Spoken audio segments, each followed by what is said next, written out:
Hello, আসসালামু আলাইকুম। তোমাকে আজকে আসবো আমরা 19তম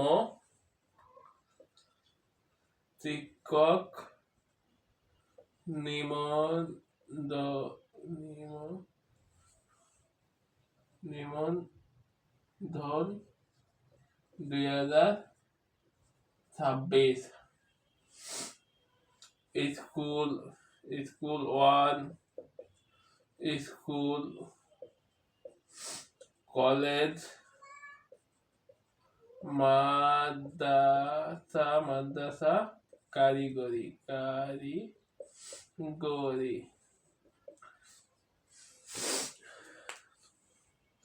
এই হচ্ছে 19তম শিক্ষক নিবন্ধনের পর্যায়। এখানে কি কি আছে? বেতাকে এনটিআরসি তারা নিয়োগ দিয়ে থাকে 19তম শিক্ষক নিবন্ধন। আজকে আমরা বিভিন্ন ধাপে এখানে আছে সাধারণ জ্ঞান আছে, বাংলা আছে, আন্তর্জাতিক সাধারণ জ্ঞানের ভিতরে আন্তর্জাতিক আছে, বাংলাদেশ বিষয়বলী আছে এবং আছে আপনার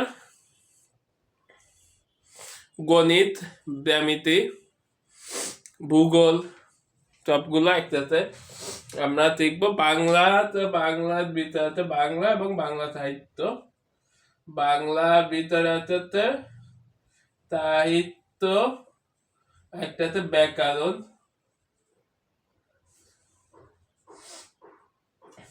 সাহিত্যের ভিতরে আছে প্রাচীন যুগ, মধ্য যুগ এবং আধুনিক যুগ। আর বাংলার ভিতরে আছে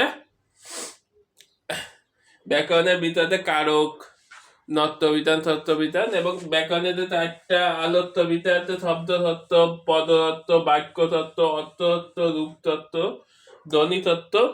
এর চারটে আলোচ্যবিধান। প্রথমে সাহিত্য দেখি। বাংলা সাহিত্য প্রাচীন যুগ, মধ্য যুগ, আধুনিক যুগ। প্রাচীন যুগ আছে 650 থেকে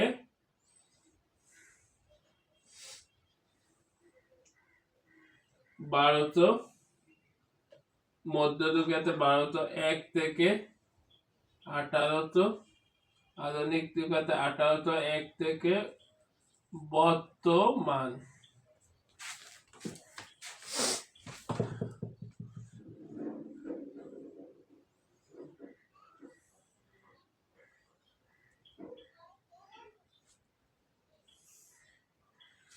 মধ্যযুগের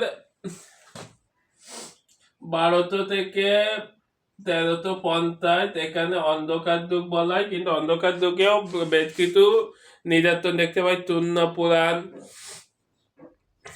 তাও বিভিন্ন গ্রন্থ নাজিল হয়েছে, কিন্তু কম হয়েছে, এই জন্য এটাকে অন্ধকার যুগ বলা হয়।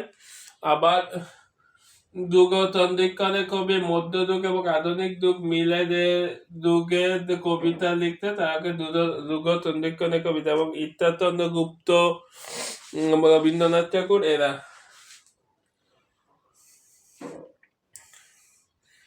মধ্যযুগে প্রাচীন যুগে একমাত্র নিদর্শন চর্যাপদ। মধ্যকাল যুগে আছে নাথ সাহিত্য, মঙ্গল কাব্য, কবিগান। তারপরে মত্রিয়া সাহিত্য, তারপরে আছে রোমান্টিক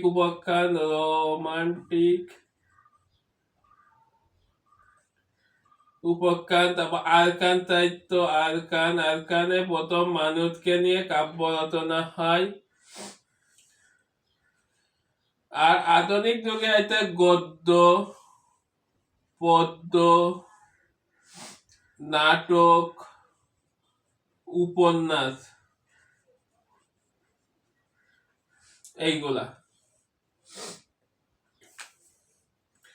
এখন আমরা প্রাচীন যুগ নিয়ে আলোচনা করবো। প্রাচীন যুগে আপনার 19তম শিক্ষক নিবন্ধনে যা যা আছে সেটার উপরে আমরা প্রাচীন যুগের বিষয়ে আলোচনা করব।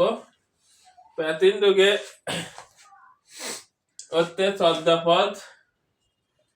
চর্যাপদ আবিষ্কার করেন ডক্টর হরপ্রসাদ শাস্ত্রী।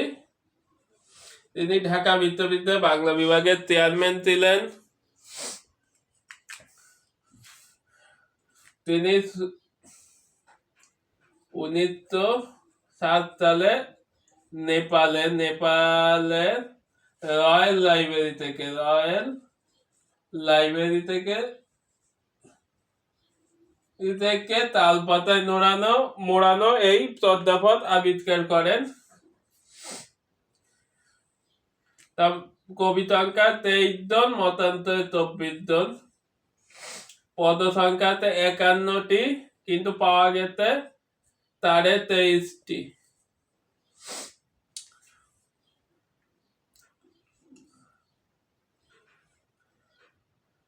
কিছু নাম আছে লুই পা লুই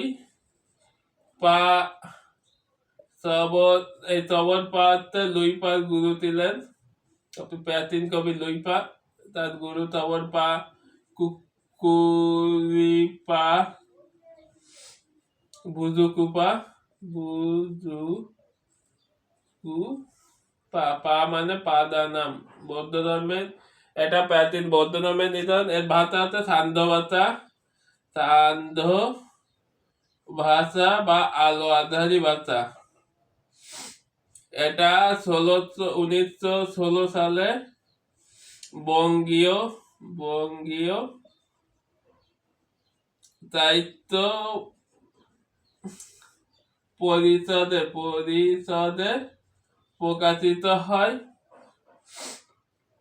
এবং এই তত্ত্বাবধায়ক টিকাকার হরপ্রসাদ শাস্ত্রী, তিনি এটাকে আলো আধারি ভাষা বা সান্ধ্য ভাষা নাম দেন। তিনি 1916 সালে বঙ্গীয় সাহিত্য পরিষদে এটা প্রকাশিত করেন এবং এই চর্যাপদের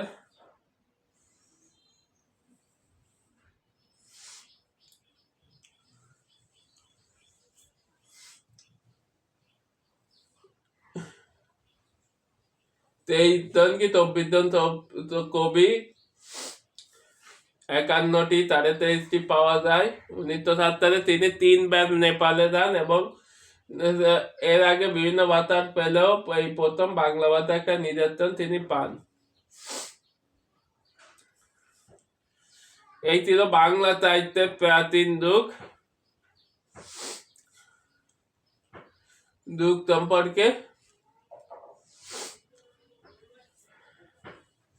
এই ছিল বাংলা সাহিত্য চর্যাপদ সম্পর্কিত এবং প্রাচীন যুগ সম্পর্কিত।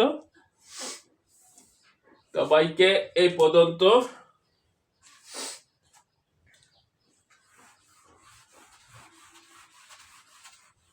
তিনবার রয়্যাল লাইব্রেরিতে ঢাকা ভিতর।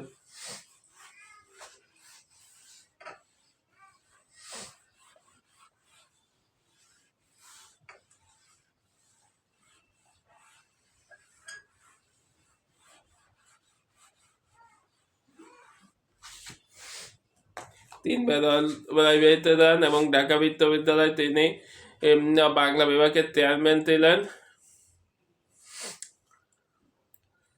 তার উপাধি মহামান্য হরপ্রসাদ শাস্ত্রী। তত্ত্বপদ আবিষ্কার করার জন্য মহামহোপাধ্যায় তার উপাধি ছিল।